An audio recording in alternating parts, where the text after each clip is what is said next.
I went through this phase where I contracted brain fever.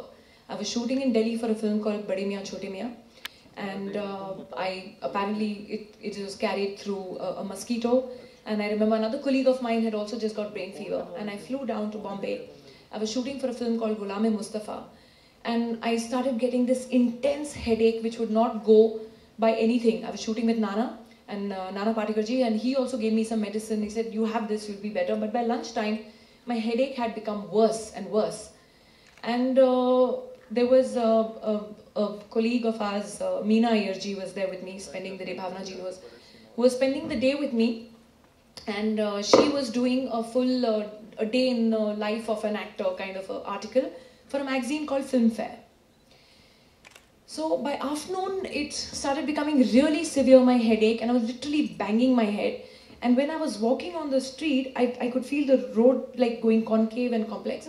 And ultimately, they just told me that, we'll pack up, you go see a doctor. I called my doctor, Dr. Agarwal, and I said, this was happening to me. He said, come to Nanavati ASAP. And my back had started stiffening as well. So the pain was almost here traveling down my back. I reached Nanavati Hospital. They did lumbar punctures on me. I did an MRI because they said this kind of pain is only if you have a tumor in the head or brain fever, which is meningitis. And they did the lumbar puncture, everything. They admitted me right away started mannitol. Mannitol is a medicine which is very strong, which goes to the brain. Started me on medicine immediately. My fever started rising. And I was admitted to the hospital for 21 days till I was fine. My parents were informed, the doctors were there. Meena Ayerji in Filmfare that very month wrote about how I fell sick, how I was rushed to the hospital, and how they started my treatment, and I have brain fever, meningitis, and I'm not working now. So it became very big news. Another film magazine, the same month, same article, but what was getting them eyeballs and TRPs? That Raveena Tandon tried to commit suicide. So I went through this whole phase of literally 9 months after that. I mean, Dr. Agarwal was so crazy. Nanavati Hospital issued a statement. No, she has brain fever. These are her reports, everything. But who had caused sensation news? The other film magazine. And who sold better? Yeah, the gossip. So see, but what they don't understand at that time, they went away with it, and I cursed them to hell. I did. I'm human. I was not magnanimous about it. I hated it. Because I had to go through nearly 1.5 years, until now, somewhere on the internet, again that surfaces. She had tried committing suicide, but now they've changed the list of people whom I tried to commit suicide for. That list changes every article. So I'm like, okay, but last time they wrote that I tried to commit suicide for that person, but now it's for this person. Shit, okay, damn good, yeah, cool. So that keeps changing. So this is what we are talking about, irresponsible journalists. They don't understand what we go through or what the human being goes through by just creating this kind of news. Because for when I resumed shooting, all the stars, all the other junior artists and everyone around me who are my co-workers, the dancers, etc. They said, "Ab aapki tabiyat theek hai na? Kyun aapne Tic 20 piya? Kyun aise kiya?" And I'd be like, I had meningitis. Matlab ke dimag ki bukhar. Because I couldn't explain to them what brain fever was. So that is what happens. And you go through that whole thing, of trying to constantly beat that rumor and trying to, salvage of whatever's left of your reputation after that. So think about that also. Think about the human aspect of it.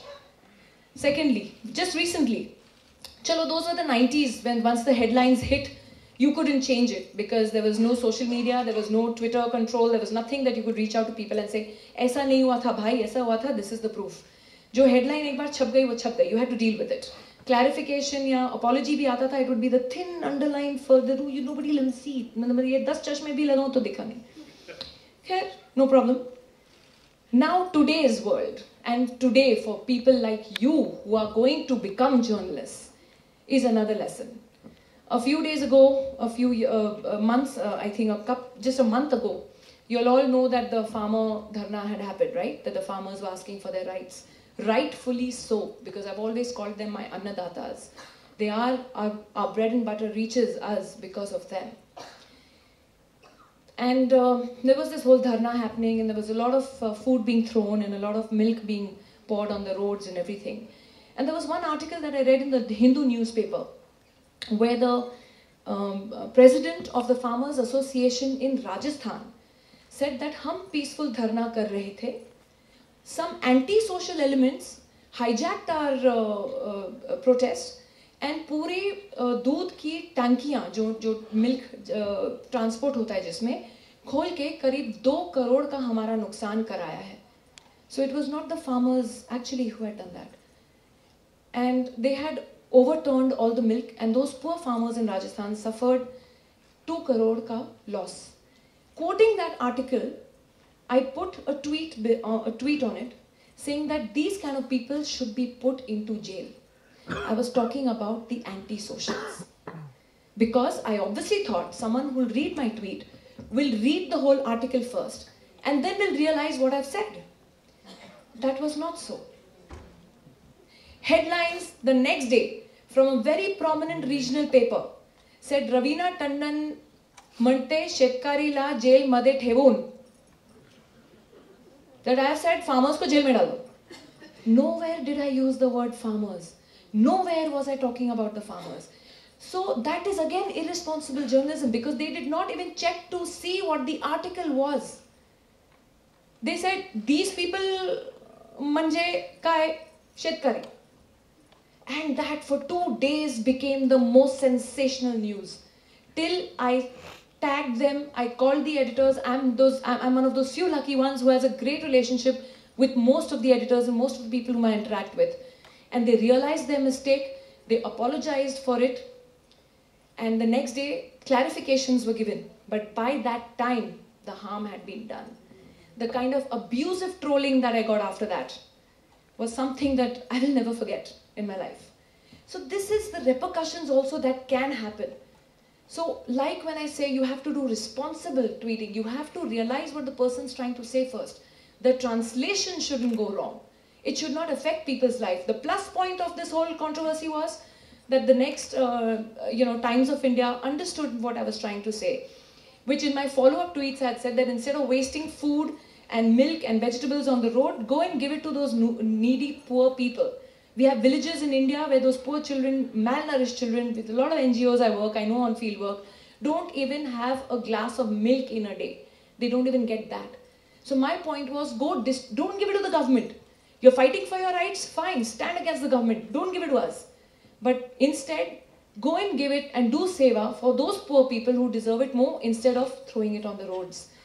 And 2 days later, the presidents of Farmers Association and everyone, they sent me tweets saying, see, we're standing outside a hospital, municipal hospital, and they were distributing all their vegetables and this to the poor. So I'm glad that a positive outcome came out of it, ultimately. And Times of India then wrote a full article saying, at the actors' behest, the farmers have now started giving things to the poor. So, somewhere along the line, you have to be responsible for your actions and for what you're going to do, because you can make or break a life. You can unite or you can divide. So it's a great responsibility, students.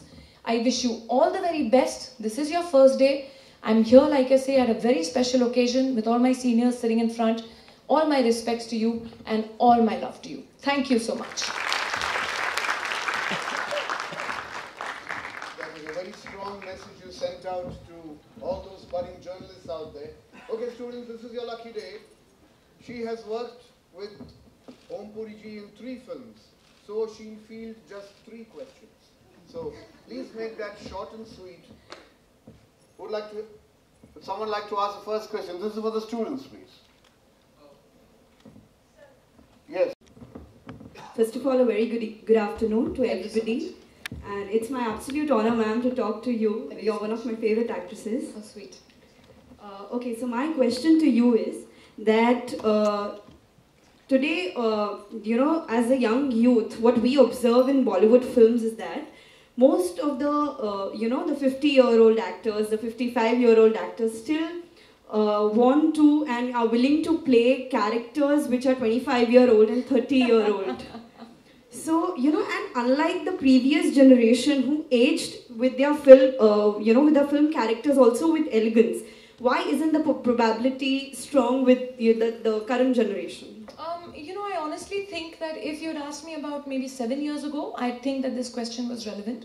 But today, I feel when you see films, the film that Aamir is doing, the films that now Salman is doing, the films that Ajay is doing, the films that Akshay is doing, they're all Anil plays happily his own age. So I think it is great that our heroes and our actresses, I mean Kajol is coming up with a film now where she's playing the mother of a college student, so I think it's not that anymore. The awareness has absolutely come in and things have changed. But 7 years ago, yeah, I also used to crack a joke on this same thing. I don't know how many of you have seen Andaz Apna Apna. Yay! So I used to always crack a joke. I say, अगर Andaz Apna Apna का sequel बनेगा, तो picture का first shot कैसे शुरू होगा? शुरू होगा करिश्मा जी और मेरा फोटो टंगा हुआ है दीवार पे, आमिर और सलमान अगरबत्ती और हार चढ़ा रहे हैं. Cut to उनकी हीरोइन कौन है? 20-year-olds working with Alia and this thing क्यों? वो उनका तो देहांत हो गया, चलो नए ढूंढते हैं. So I used to actually make a joke out of it, but I am so happy to say that that is not the trend. The awareness has come. A lot is changing in the industry. Great films are deservedly doing well, and I'm very, very hopeful for my industry. Thank you so much. Yeah, can we have the second question, please? Quickly. You don't see any hands raised? Yeah, okay. Good evening, ma'am. Good evening. I wanted to ask, which political party do you support and what is your prediction for 2019 elections? If I had started giving predictions, I'd not be here. I'd be some god man sitting somewhere making lots of money. So, I don't think I can predict. But yes, most definitely, your vote, thankfully in our constitution says it's a secret vote. So that I shall keep a secret. But the fact that what I believe in is to always give new governments a chance. You've tested and tried certain governments, and if they failed you, always try and give another government a chance. It's not that, oh, because I'm a fan and because I'm loyal to this one person, I will only keep voting for that party. No. See the party as a whole. It's not just that one individual. See the party as a whole. See what kind of work they are doing. And then take your call and definitely put that vote in, because you cannot constantly be getting manipulated and sold by the masses. To a certain extent, you are the one who can make the choice, and luckily our constitution gives us the right to kick out the government that we don't want, to retain the government that we want. It's all in our hands. So make that wise decision, check it out, and then put your vote in. Very well said, Reena ji. Thank you. And